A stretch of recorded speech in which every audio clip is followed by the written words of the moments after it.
Le printemps est là et on est tout content sur France Bleu. Roland est content, notre jardinier. J'ai pas dit bonnet, j'ai dit content. Voilà, c'est ça, chacun son truc pour être content. Alors Roland, dans nos conseils jardin du jour, on va s'intéresser aux plantations de manière générale, parce que ça y est, on est parti là sur les plantations. Oui, on peut tout planter. Et on va planter, y compris des plantes qui sont des petites plantes sur le balcon, des pensées, des primes vertes, tout ce qui fleurit en ce moment, les giroflées, enfin bref, il y a pas mal de choses. On va pouvoir planter les bulbes à floraison estivale, comme les dahlias, et on va même planter des arbustes ou des arbres parce que il est encore temps. Non mais attendez, ça c'est pas à la Sainte-Catherine normalement ? Le bois qui prend racine, tout ça, Oui, on a ce dicton qui revient chaque fois en disant c'est le 25 novembre, le 24 t'as pas le droit, le 26 c'est fini. Oui.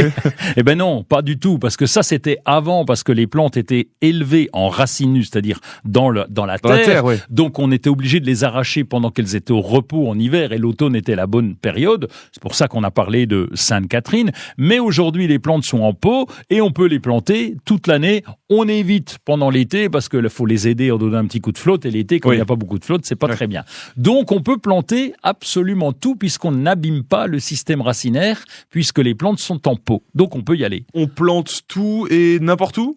Non. Alors là, justement, il y a des petites choses à savoir. Oui. La première chose à savoir, est-ce que c'est une plante d'ombre ou de soleil ? Plante d'ombre, c'est écrit en général sur les étiquettes quand on va en jardinerie. Et sinon, vous demandez. Ça, vous allez chercher le vendeur par là et vous dites ça, ombre ou soleil. Donc le rhododendron, par exemple, ça pousse à l'ombre. On parlait de la menthe hier. La menthe, c'est plutôt mi-ombre. Et alors que tout le reste du potager, pratiquement, bien ça pousse en plein soleil. Donc déjà, faut savoir ça. C'est important parce que vos courgettes vont mal pousser sous des arbres. Et ensuite, il y a un truc très important à savoir, c'est la taille adulte de la plante. On s'est fait avoir, tous, y compris les jardiniers, en disant « Oh, regarde comme elle est jolie, la petite plante que voilà. Je la plante. Elle est mignonne. En plus, le vendeur m'a dit que c'était une plante naine. » Et 10 ans après, on se retrouve avec... Et voilà, exactement. On se retrouve avec un machin de 8 mètres de haut et on est content. Il faut racheter une tronçonneuse, ça c'est très pratique.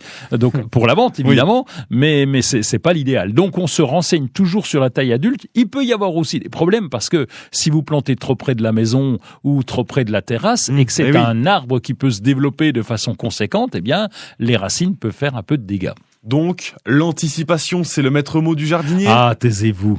Oui, c'est ça, c'est l'anticipation. En fait, non, c'est juste demander jusqu'à quelle hauteur ça pousse et en combien de temps.